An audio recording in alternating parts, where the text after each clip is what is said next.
When we went down to a single family car, we had to get strategic when it came to meal planning and grocery shopping for all the meals.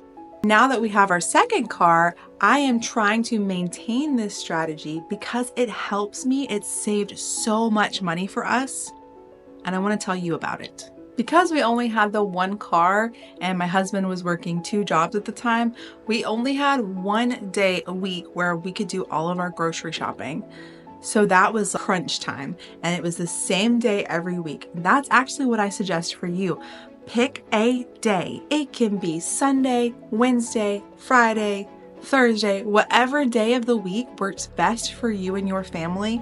That is the day that you go shopping and you get all of your shopping done, which is kind of wild. I get it, but we got to be a little crazy sometimes if we want to save money. For us, our day is Wednesday. That's just because it happened to be the day that worked best for us. But I actually kind of like it being on Wednesday because Tuesday is the day that the circulars are sent to us. So all of the store circulars that tell you what the savings are for the week.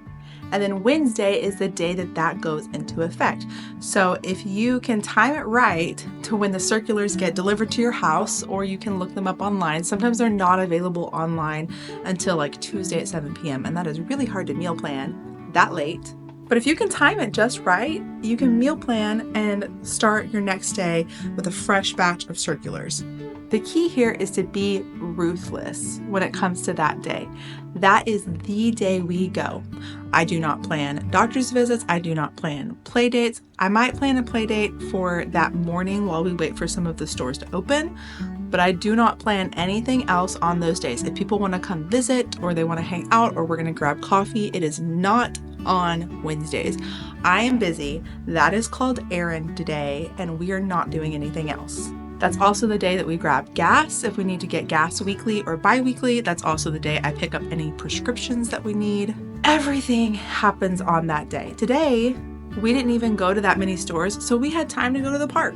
But in being strategic about all the errands that you're going to do on one day, you get them all done. It is very exhausting. You might need a nap when the kids nap, if the kids nap. You have supper planned to be an easy supper, so a crock pot dinner or maybe even leftovers. Essentially, you're doing the majority of all your gas driving in one go. You're not leaving your home every 2 to 3 days because you only planned meals for 3 days worth. You have 1 week. That's a huge skill to learn. The first 3 months of having to do that, like we did not have any other chance or choice. There were several dinners that I could not do because a key ingredient was completely forgotten in the meal plan. I thought we had it, or maybe we used it all.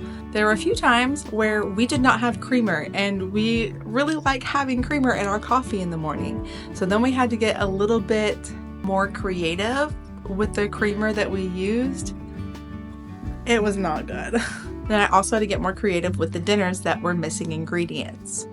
There were sometimes, yes, my husband could come home, and on the way home, if he left work on time and he wasn't staying late, then on the way home he could grab an item or an ingredient, but that does add up. It's usually at the convenience mart right next to our house because he's not going to walk into Walmart right after work, right before dinner time on a weekday because it is busy then. So that is my main shopping strategy because I can look at all of the sales in one go. I can decide this store has the cheapest amount of meat. This store has the cheapest amount of dairy. I'm going to go to all of these stores at once. Sometimes it's 1 store a week if I really just don't have the time or the mental energy. And sometimes it's 2, maybe 3 stores a week. But it gets all done in one day. And before nap time, we are hustling. We've got our list. Check, check, check, check, check.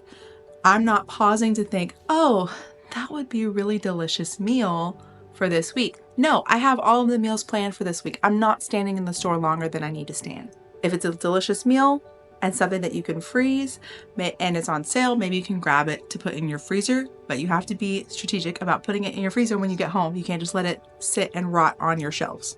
That leads me to my next thing. When you check your store's circulars, if they're doing something really great, like for some reason Brookshire's is doing a buy one, get one for 1 cent, I would have to price match and see if their items are actually good. But you can stock up on things that you probably would use, like chuck roast or ribs. So meat, you can stock up and freeze it until you need it 2-3 weeks from now. And if you're meal planning, then you can use one of them that week and not take up valuable freezer space, and then the other one you put away. So it's like a little nicer, because yes, you do have to spend sometimes a little bit more to get that meat now, or to get more meat at a discount, but you can put it in the freezer. And so for us, like this week, all I had to do was go buy a bunch of vegetables and a little bit of pasta, and I have the whole week prepared because all of our meat is in the freezer or it's in like cans or something. Frequently used items, buy them in bulk. So if you've got your toilet paper, your main staples, we make our own bread. So I do use a lot of flour. I use a lot of bread flour. So I buy that in bulk. And we've also bought those big bags of beans and rice, and we use those in our meals, and those are our staples. They take a little bit more to get them in bulk at a smaller price than having to buy them in smaller packagings from week to week. Back to the going out one day a week, just plan everything efficiently. Figure out what times the stores open so you can hit that first store at 8 a.m. when it opens.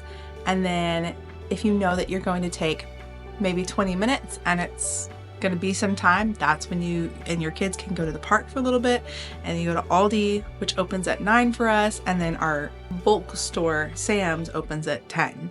So plan out accordingly so you're not hopping from one to the other. Plan your visit to the bank, plan your visit to the pharmacy, your best gas prices. You can check the gas prices before you leave and decide this station is in between these two stores, I'm going to go at this store.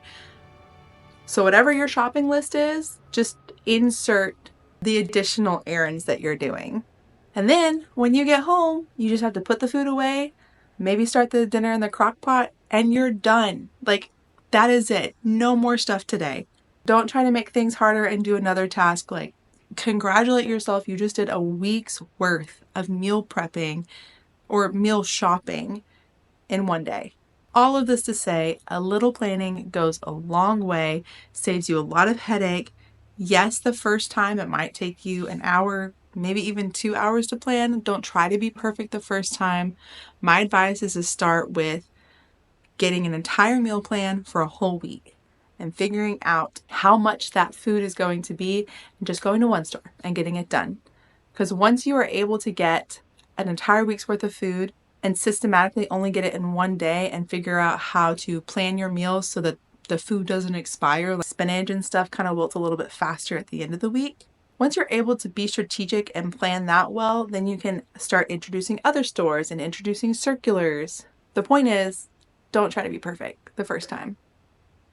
It's a skill, and it takes a lot of work to manage and figure out. But it is a good skill to know, and it's a good one to practice. What do you think? What's your biggest hang up? Is this completely overwhelming and you're super scared? I would like to do a series on how I started doing this and how I started meal planning. So I'm going to break everything down even further. But where's your biggest fear when it comes to this? Let me know in the comments below.